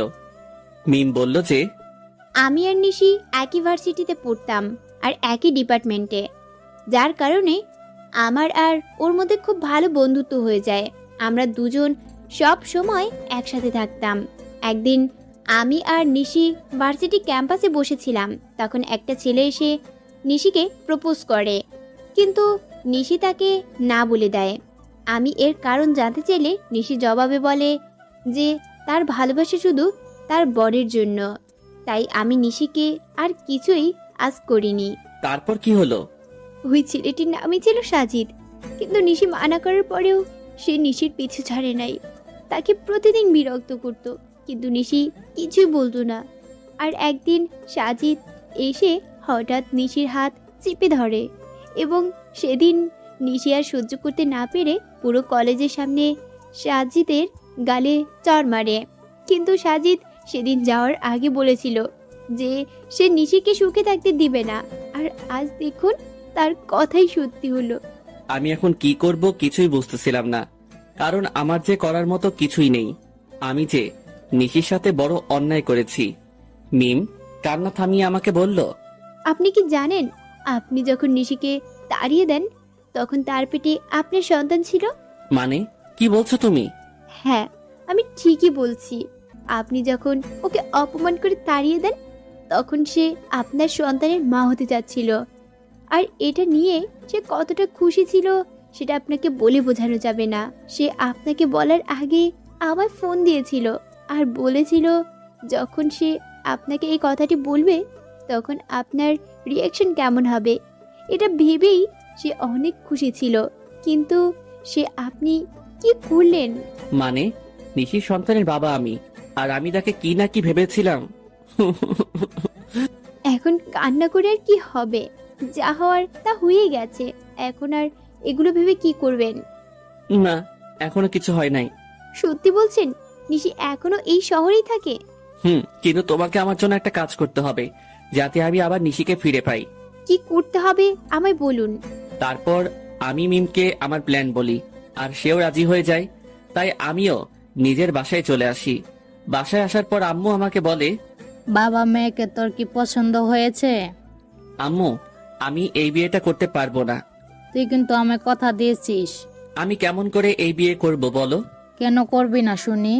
তারপর আমি নিশির কথা আর ওর আর আমার বাচ্চার কথা আম্মুকে বলি। তখন আম্মু কান্না শুরু করে দেয় আর বলে, আমার বৌমা আর নাতিকে কবে আনবি বাবা? খুব জলদি আনবো, তার আগে তোমায় একটা কাজ করতে হবে। তারপর আমি আম্মুকে সবকিছু বুঝিয়ে উপরে চলে আসি। আমি রুমে এসে ভাবতে লাগি কিভাবে কি করব। রুমে এসে নানান চিন্তা আমার মাথায় ঘুরপাক খায়, বিশেষ করে নিশির কথা। সে কি আমায় ক্ষমা করবে নাকি করবে না? তখন আমার সাজিদের কথা মাথায় আসে। কেন সাজিদ এমনটা করলো সেটা তো আমার জানা দরকার। তাই আমি আমার ফ্রেন্ডদেরকে ফোন দেই আর বলি এখনই আমার সাথে দেখা করতে, আর আমিও বেরিয়ে পড়ি। কিরে, এত জলদি দেখা করতে বললি কেন? সমস্যা হয়েছে নাকি? বলছি। তার আগে রবি আর মিজানকে আসতে দে। কিছুক্ষণ পরে রবি আর মিজান চলে আসে, আর আমি ওদেরকে মিমের বলা সকল কথা ওদের খুলে বলি। সব শোনার পরে ওরা বলে, ভাবিকে রাজি করতে পারবি বলে মনে হয় না। হয়তোবা, কিন্তু হালচালে তো চলবে না। আর শোন, তোদের একটা কাজ করতে হবে। কি কাজ বল? সাজিদকে যেভাবেই হোক তোদের খুঁজে বার করতে হবে। আর এই নে সাজিদের ছবি। ওকে, তোর কাজ হয়ে যাবে। ভাবিকে কি করে ম্যানেজ করবি? ঠিক বলেছিস, কিছু তো একটা করতেই হবে। আচ্ছা তোরা এখন থাক, আমি এক জায়গা থেকে আসছি। ওদের থেকে বিদায় নিয়ে আমি সোজা অফিসে চলে আসি। অবশ্য অফিসে আসার মূল উদ্দেশ্য হলো নিশির বাড়ির ঠিকানাটা নেওয়া, কারণ আমি ওর বাসার ঠিকানা জানি না। অফিসে আসার পরে আমি ম্যানেজারকে ফোন দেই আর অফিসে আসতে বলি। কিছুক্ষণ পরে ম্যানেজার অফিসে আসে আর বলে, স্যার কোনো দরকারি কাজ আছে নাকি? না তেমন কিছু দরকারি কাজ না, আমি শুধু নিশির বাসার ঠিকানা নেওয়ার জন্যই অফিসে এসেছি। ওকে স্যার, একটু ওয়েট করেন, আমি নিয়ে আসছি। তারপর ম্যানেজার আমাকে নিশির ঠিকানাটা দেয় আর আমি সেটা নিয়ে বেরিয়ে পড়ি। প্রায় আধা ঘন্টা ড্রাইভ করার পরে আমি নিশির বাসায় পৌঁছাই। দেন আমি ওর বাসার কলিং বেলে চাপ দেই। কিছুক্ষণ পরে নিশি এসে দরজা খুলে দেয় আর আমি নিশিকে দেখেই হেসে ফেলি, কারণ সে সারা গায়ে ময়দা মেখে আছে। তখন নিশি বলে, ওই আপনি পাগলের মতো হাসছেন কেন? আর এখানে বা কি করছেন? বারে নিজের বউয়ের বাসায় আসতে আবার কারো পারমিশন লাগে নাকি? মানে কে আপনার বউ? আর এসব কি বলছেন? আমার সামনে যে দাঁড়িয়ে আছে সেই আমার বউ, বুঝেছেন? আর দেখি সাইড দেন, আমি ভেতরে ঢুকবো। হাইসে, আমি কারো বউ? আর 1 বছর আগেই আমার ডিভোর্স হয়ে গেছে। তো কি হয়েছে, আমি আবার বিয়ে করব। কি বলছেন কি আপনি? আমি এর কথার জবাবটা দিয়ে বাচ্চার দিকে এগোতে থাকি। আর যখনই আমি বাচ্চাটিকে স্পর্শ করতে যাব তখনই নিশি আমাকে ধাক্কা দেয় আর বলে ওঠে, একদম আমার বাচ্চার ধারে কাছে আসার চেষ্টা করবেন না, তাহলে কিন্তু আমার চেয়ে খারাপ আর কেউ হবে না। ও কি শুধুই তোমার বাচ্চা? ও শুধু আমার আর কারো না, তাই আপনি ওকে ছোঁয়ার চেষ্টাও করবেন না। প্লিজ নিশি, আমার বাচ্চাকে একটু কোলে নিতে দাও। আপনার বাচ্চা? হাসাইলেন মিস্টার রাজ। ও শুধু আমার বাবু, আর আমি ওর মা এবং আমি ওর বাবা। নিশি প্লিজ। না, আমি ওকে কোনো অপরিচিত লোকের কাছে যেতে দেব না। তুমি কাকে অপরিচিত বলছো নিশি? তুমি জানো না আমি ওর কে হই? না, জানি না আর জানতেও চাই না। তাই ভালোই ভালোই বলছি, এখান থেকে চলে যান, নয়তো আমার থেকে খারাপ আর কেউ হবে না। তুমি মানো নাকি না মানো, আমি ওর বাবা, আর এটাই সত্যি। বাবা? তাই না? এই বাবার অর্থটার মানে আপনি জানেন?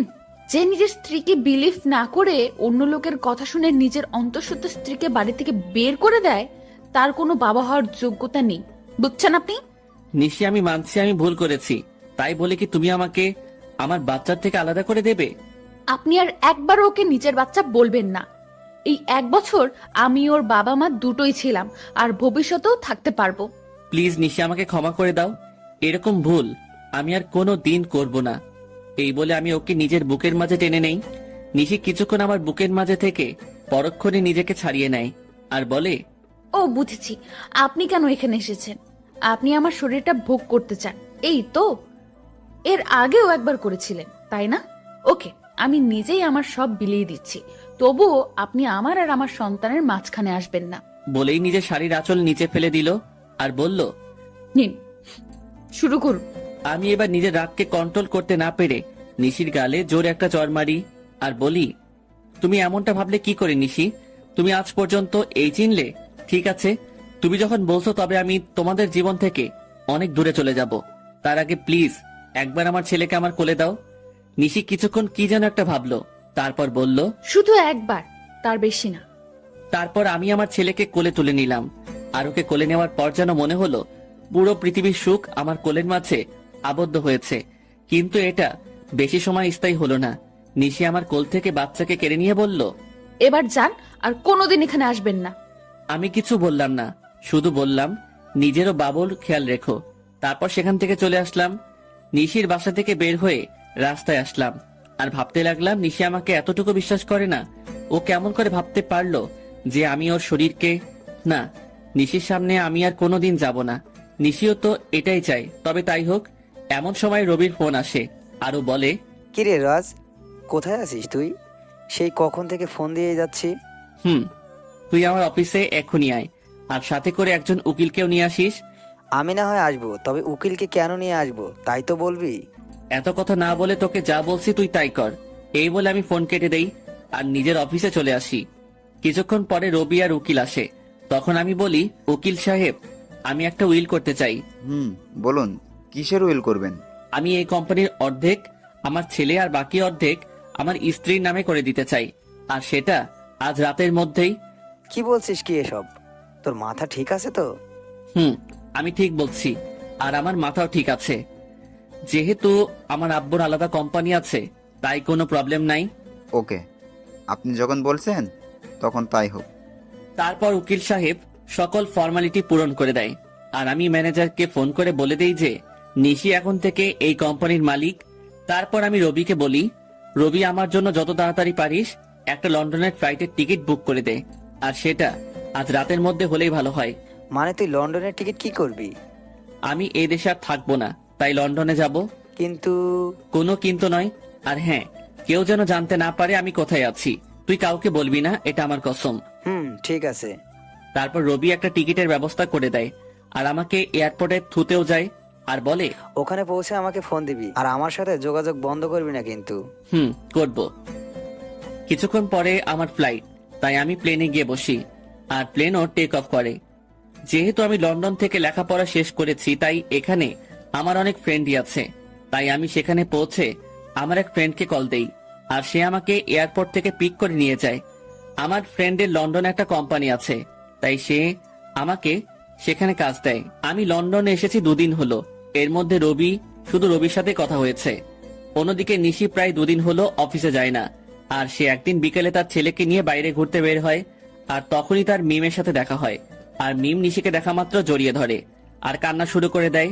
এভাবে কিছুক্ষণ দুজন কান্না করতে থাকে। তারপর মিম নিশির কোলে বাবু দেখে বলে, এটাই বুঝি আমার পুস্কু?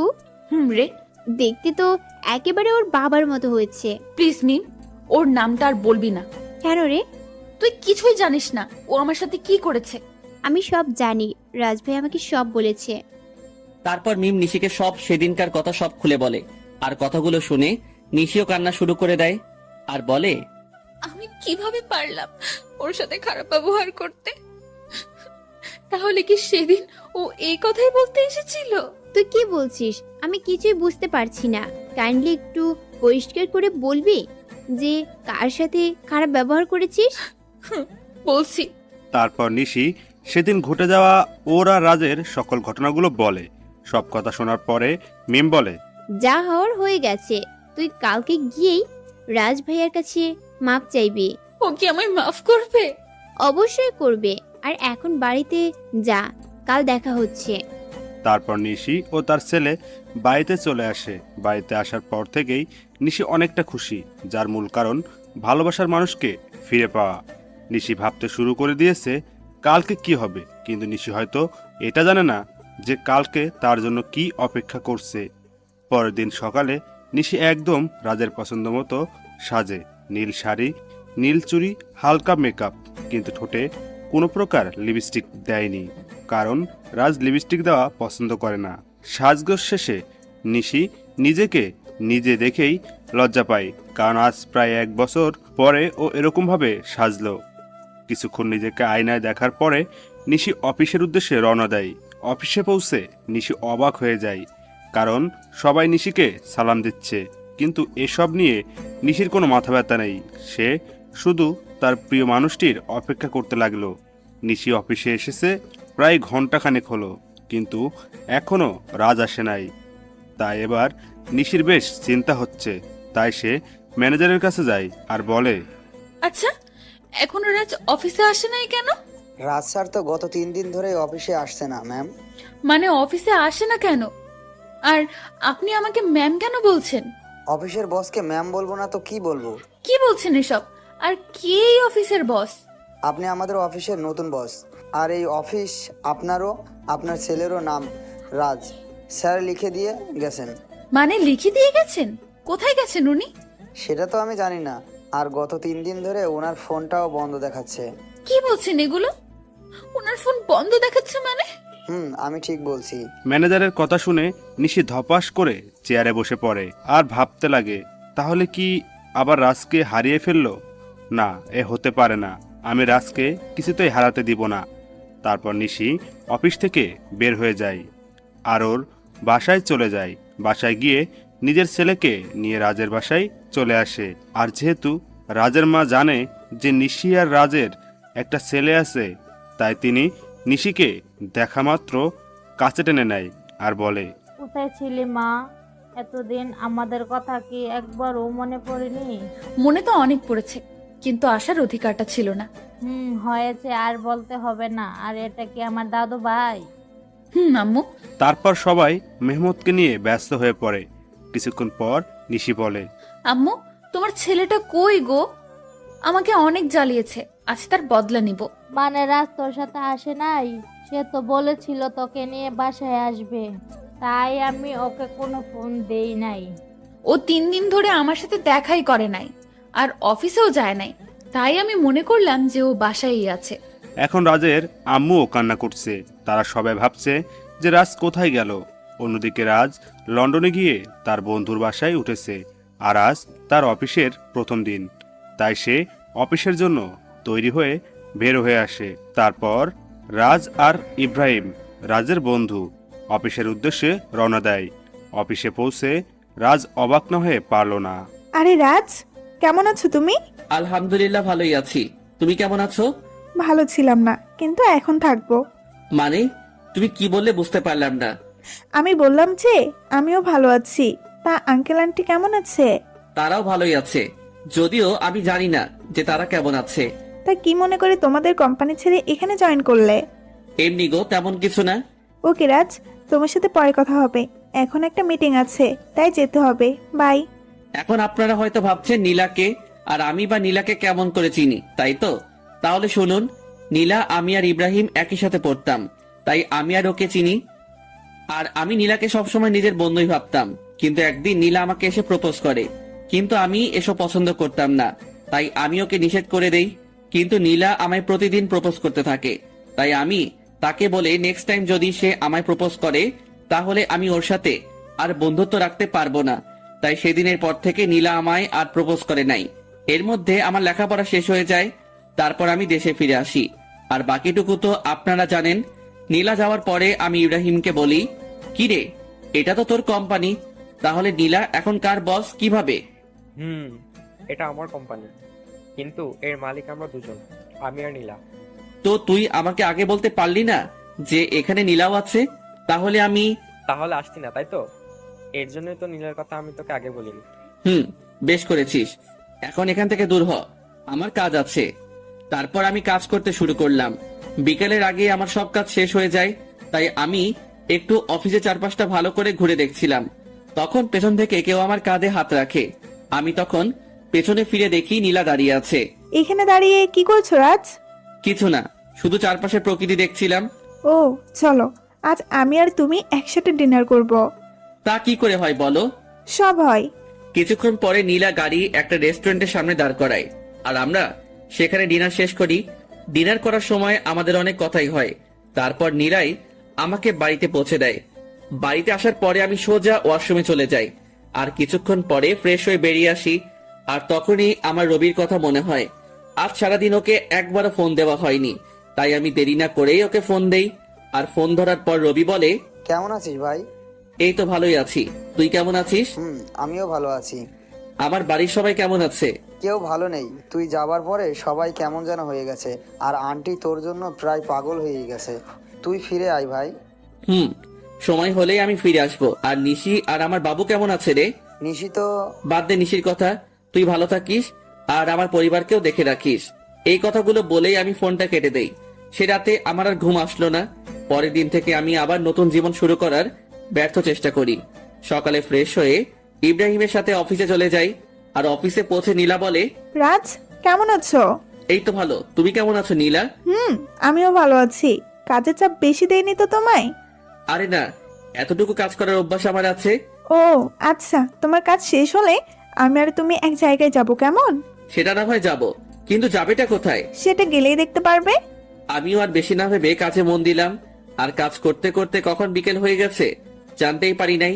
তখন হঠাৎ নীলা এসে বলল, কি গো, তোমার হলো? আর একটু আছে, তুমি দাঁড়াও। আমি আর দাঁড়াতে পারছি না, তুমি আমার সাথে চলো, আমি এই কাজটা অন্য কাউকে দিচ্ছি। বলে নীলা আমার কাজটা একজনকে দিয়ে আমাকে জোর করে বাইরে নিয়ে আসে। আমাকে বাইরে নিয়ে আসার পর নীলা বলে, তুমি গাড়িতে বসো, আমি আসছি। তারপর নীলা আমার অফিসের মধ্যে চলে যায়, আর আমি গাড়িতে উঠে বসি। কিছুক্ষণ পরে নীলা বের হয়ে আসে আর গাড়িতে উঠে গাড়ি ড্রাইভ করে। কিছুক্ষণ ড্রাইভ করার পরে আমরা একটা বড় বাড়ির সামনে এসে দাঁড়াই, আর নীলা বলে, রাজ চলো, এটা আমায় কোথায় নিয়ে এলে? ভেতরে গেলেই দেখতে পারবে। তারপর আমি নীলার পিছু পিছু ভেতরে যাই, আর ভেতরে গিয়ে আমি অবাক হয়ে যাই, কারণ ভেতরে নীলার বাবা বসা ছিল। তার মানে এটা নীলাদের বাড়ি। তখন আমি বললাম, কেমন আছেন আঙ্কেল? ভালো বাবা, তুমি কেমন আছো? জি আঙ্কেল, আমিও ভালো আছি। তারপর আরো অনেক কথা বললাম, আর খাওয়া দাওয়াও ওখানেই করলাম।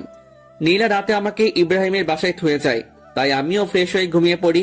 এভাবে 5টা বছর পার হয়ে যায়, আর এই 5 বছরে নিশির জন্য আমার ভালোবাসায় এতটুকু কমে নাই, বরং বেড়েছে।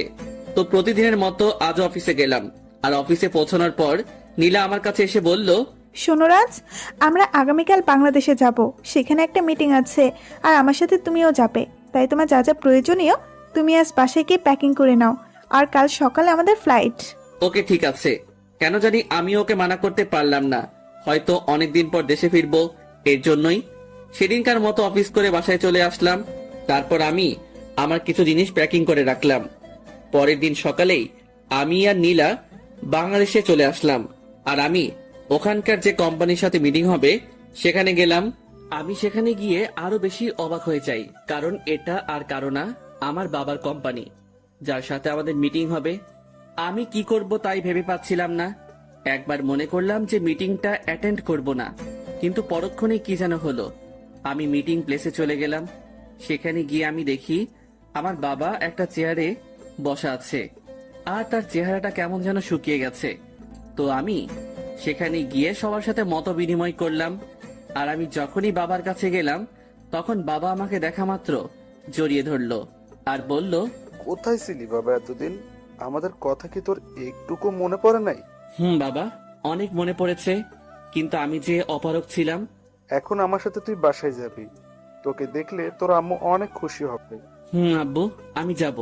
তার আগে এই মিটিংটা শেষ করে নেই। সত্যি বলছিস তো? সত্যি। এতক্ষণ সবাই আমাদের দিকে তাকিয়েছিল আর বোঝার চেষ্টা করছিল যে কি হচ্ছে এগুলো। এমনি নীলাও অবাক হয়ে গিয়েছে, কারণ সেও আমার বাবাকে চিনে না। তাই সে আমার কাছে এসে বলল, তুমি বিজনেসম্যান নাজমুল সাহেবের ছেলে?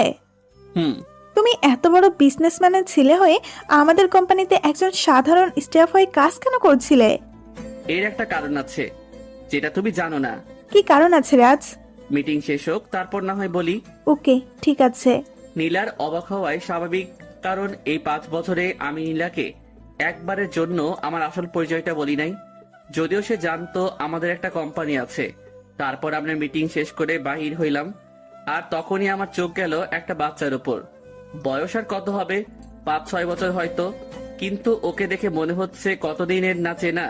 তাই আমি ওর কাছে যাই আর বলি, বাবা তোমার নাম কি? কিন্তু ছেলেটা আমাকে অবাক করে দিয়ে পাপা বলে, আমায় জড়ায় ধরে। কে তোমার পাপা? তুমি তো আমার পাপ্পা, আমার মামনি বলেছে। আর জানো পাপ্পা, তোমার জন্য আমার মামনি প্রতিদিন কান্না করে। কে তোমার মামুনি বাবা? তখন ছেলেটি হাত দিয়ে একজনকে দেখিয়ে দেয়, আর সেটা আর কেউ না, সেটা হলো নিশি। মানে ছেলেটি আমার আর নিশি সন্তান, তার জন্যই কি ওর জন্য এত টান অনুভব হইতেছিল। তখনই নিশি আমাদের সামনে চলে আসে, আর আমাকে দেখে সে খানিকটা স্তব্ধ হয়ে যায়, কিন্তু পরক্ষণে আমায় জড়িয়ে ধরে কান্না করে দেয়। কিন্তু তখন হঠাৎ নীলা কোথায় থেকে যেন চলে আসে, আর নিশিকে আমার বুকে দেখে ও নিশিকে তুলে ওর গালে 2টো চড় বসায় দেয়, আর বলে, আই মেয়ে, তোমার লজ্জা করে না অন্যের স্বামীকে জড়ায় ধরতে? অন্যের স্বামী মানে? হ্যাঁ, তুমি যাকে জড়িয়ে ধরেছ সে আমার হাজবেন্ড হয়। ও সরি, আমায় ক্ষমা করে দিয়েন। আর মিস্টার রাজ, আপনার ছেলেকে দেখে রাখবেন। এই কথা বলেই নিশি বাইরে দৌড় দিল। আমিও নিশির পিছু পিছু গেলাম, কিন্তু আমি যেতেই একটু দেরি করে ফেলেছিলাম, কারণ নিশি একটা কারের হাতে ধাক্কা খেয়েছে, আর ওর মাথা থেকে প্রচুর ব্লিডিং হচ্ছে। আমি কি করব কিছুই বুঝতে পারছিলাম না। আমার মনে হচ্ছিল যেন আমি আমার জীবনের সবচেয়ে মূল্যবান কিছু হারাতে যাচ্ছি। তাই আমি গিয়ে নিশিকে আমার কোলে তুলে নেই, আর হসপিটালের দিকে দৌড়াতে শুরু করলাম। আর তখন কে যেন একটা কার নিয়ে এসে বলল উঠতে, তাই আমি দেরি না করে কারে উঠে বসি, আর কিছুক্ষণের মধ্যেই হসপিটালে পৌঁছে যাই, আর ডক্টররা নিশিকে নিয়ে ওটিতে চলে যায়। তাই আমি কারওয়ালাকে ধন্যবাদ দিতে চাই, আর গিয়ে দেখি সেটা আর অন্য কেউ না, আমার বন্ধু মামুন। আর মামুনকে দেখা মাত্র আমি কান্নায় ভেঙে পড়ি আর বলি, আমার নিশির কিছু হবে না তো? ওর যে কিছু হলে আমি বাঁচবো না রে। নিশির কিচ্ছু হবে না। আর তুই এভাবে ভেঙে পড়ছিস কেন? আজ আমার জন্য নিশির এই অবস্থা, কেন যে আমি আবার দেশে ফিরে আসলাম। এক থাপ্পড় দিব যদি আর একটুও বাজে কথা বলিস। আর নিশির কিছু হবে না, আর তুই এখানে শান্ত হয়ে বস। তারপর মামুন আমাকে এক জায়গায় বসিয়ে দেয় আর কোথায় যেন চলে যায়। কিছুক্ষণ পরে দেখি মামুন আমার ছেলেকে নিয়ে আসছে, আর ও আমাকে দেখে বলে, বাবা মামার কি হয়েছে? তোর মাম্মামের কিছু হয়নি বাবা, তুমি আমার কাছে এসো তো। তারপর আমি আমার ছেলেকে বুকের মাঝে জড়াই ধরি। কিছুক্ষণ পরে ডক্টর ওটি থেকে বাহির হয় আর বলে, বলতেই হবে আপনাদের ভাগ্য অনেক ভালো, নয়তো রুগীকে যে অবস্থায় আনা হয়েছিল আমি তো মনে করছিলাম ওনাকে বাঁচানো সম্ভব হবে না, কিন্তু আল্লাহর রহমতে উনি এখন অনেক সুস্থ। আপনাকে অনেক ধন্যবাদ ডক্টর সাহেব, আমার নিশিকে ফিরিয়ে দেওয়ার জন্য। আর এটা আমাদের কর্তব্য। ডক্টরের হাত ধরে বললাম, আমি কি ওর সাথে দেখা করতে পারি? না, আপনি 6 ঘন্টা পরে ওনার সাথে দেখা করতে পারবেন। আর তাছাড়া ওনার এখন চেঞ্জ নেই। ওকে ডক্টর। ডক্টরের সাথে কথা শেষ করে এসে আমি আমার ছেলের কাছে বসি। আমি আর আমার ছেলে বসে আছি, তখন কেউ পেছন থেকে আমার নাম ধরে ডাক দেয়। তাই আমি পেছনে তাকাই কে ডাকছে দেখার জন্য। তখন দেখতে পাই আব্বু আর আম্মু দাঁড়ায় আছে। আর আম্মু আমাকে দেখে আর স্থির থাকতে পারলো না, আমার কাছে এসে কান্না শুরু করে দিল আর বলল, কোথায় ছিলি বাবা এতদিন? আমাদের কথা কি তোর এতটুকু মনে পড়ে না? আম্মু, মনে তো সবসময় পড়তো, কিন্তু আসার উপায় ছিল না। আর এই যে দেখো, আমি এসে গেছি, আর কোথাও যাব না। সত্যি তো? সত্যি। তখন একজন নার্স এসে খবর দিল যে নিশির সেন্স ফিরেছে। তাই আমি আর দেরি না করে নিশির কেবিনে ঢুকে গেলাম। আমার পিছু পিছু বাকি সবাইও চলে এসেছে, কিন্তু নিশি আমাকে দেখে তার মুখটা অন্যদিকে ঘুরিয়ে নিল। সবাই নিশির সাথে কথা বলছে, আর নিশি সেগুলোর উত্তর শুধু হ্যাঁ অথবা নাতে দিচ্ছে, কিন্তু সে আমার দিকে একবারও তাকাচ্ছে না। এতে আমার অনেকটাই খারাপ লাগে। তাই আমি সবাইকে বলি, আমি আর নিশি একা কথা বলতে চাই, প্লিজ সবাই যদি একটু বাইরে যেতেন। তারপর সবাই বাইরে চলে যায়, আর আমি নিশির পায়ে গিয়ে বসি, আর ওর হাত আমার হাতের মুঠোর মধ্যে নেই, আর বলি, নিশি আমি সরি, কথা বলবে না আমার সাথে? ঠিক আছে, তাহলে আমি চলে যাচ্ছি। আমি যখনই উঠতে যাব তখন নিশি আমার হাতটা ধরে ফেলে, আর আমি ওর দিকে তাকিয়ে দেখি ও কান্না করছে। আরে পাগলি, কান্না করছো কেন? আপনি খুব খারাপ, শুধু আমায় কষ্ট দেন। গো, আমি খুব খারাপ, আর আমি ওয়াদা করছি আজকের পর থেকে তোমায় আর কখনো কষ্ট দিব না। এইভাবে বললে তো আমি বিলিভ করব না। তাহলে কিভাবে বলবো? কান ধরে বলেন। ওকে শোনা বউ, এই তো কান ধরলাম। ওই ফাজিল, আমি কি আমার কান ধরতে বলেছি নাকি? তো কি হলো? আর যাবেন না তো? কখনো না। পাগলিটাও আমার বুকের মধ্যে মিশে গেল। ঠিক তখনই নীলা কেবিনে আসলো, আর নিশি নীলাকে দেখা মাত্র আমাকে আরো শক্ত করে জড়িয়ে ধরলো। ওর মতে ও যদি আমায় ছেড়ে দিলে হারিয়ে যাব। ভয় পেও না নিশি, আমি তো শুধু ক্ষমা চাইতে এসেছি, কারণ আমি জানতাম না যে তুমি রাজের কে হও, তাই ওই কথাগুলো বলেছিলাম। It's okay. Thank you Nishi, and good bye. বলে নীলা চলে যায়। তখন আমি নিশিকে বলি, বাবু তুমি এখন রেস্ট নাও, তুমি এখনো অনেকটাই উইক। তারপর নিশি আমার হাতটা ধরেই বাচ্চাদের মতো ঘুমিয়ে পড়ে। প্রায় 15 দিন পর নিশিকে রিলিজ দেওয়া হয়, আর নিশির পুরোপুরি সুস্থ হতে প্রায় 1 মাস সময় লাগে। আর এই 1 মাস কেটেছে নিশির সাথে দুষ্টুমি করতে করতে। একদিন রাতে আমি আর নিশি ছাদে বসেছিলাম, তখন নিশির কি যেন মনে হলো, আর সে আমার কোলের উপর উঠে এসে বসলো, আর আমার গাল জড়ায় ধরে বলল, আমার না একটা ফুটফুটে মেয়ে চাই, দেবেন? দিব। আমি ওর ঘাড়ে আমার নাক ডুবিয়ে গন্ধ নিচ্ছি আর কথাগুলো বলছিলাম, কেমন যেন নেশা ধরানো গন্ধ। তখন নিশি হঠাৎ করে ওর দুহাত দিয়ে আমার মাথা উঁচু করে ওর ঠোঁট আর আমার ঠোঁট এক করে দেয়, আর পাগলের মতো চুষতে থাকে। নিশির এমন কাজ দেখে আমি খানিকটা অবাক হলেও পরক্ষণেই নিজেকে সামনে নেই, আর ওর কোমরটা জড়িয়ে ধরে নিজের দিকে টেনে আনি, আর ওর ঠোঁট চুষতে থাকি। এভাবে প্রায় 10 মিনিট ছিলাম। তারপর আমি নিশিকে 5 কোলে তুলে নিয়ে রুমের মধ্যে আসি, আর পা দিয়ে দরজাটা লাগিয়ে দেই। তারপর নিশিকে বিছানায় শুয়ে দিয়ে নিজের শার্টের বোতামগুলো খুলি আর শার্টটা দূরে ছুঁড়ে মারি। তারপর নিশির উপর উঠে ওর ঘাড় সহ সারা শরীরে কিস করি, সাথে হালকা কামড় দেই। ফলে নিশি হালকা চিৎকার করছিল। তারপর আমি আস্তে আস্তে নিশির ব্লাউজের হুক খুলি, আর নিশি আবেগে আমাকে জড়ায় ধরে। তারপর আর কমু না, সবাই নিজে থেকে বুঝে নেন গা। কেউ একজন আমাকে বলেছিল আমি নাকি আনরোমান্টিক, তাই গল্পটা রোমান্টিক ভাবে শেষ করলাম, যার ফলে গল্প একটু বেশি 18+ চলে এসেছে। তাই সবাই আমাকে ক্ষমা করে দিয়েন, আর গল্পটা কেমন ছিল জানাবেন।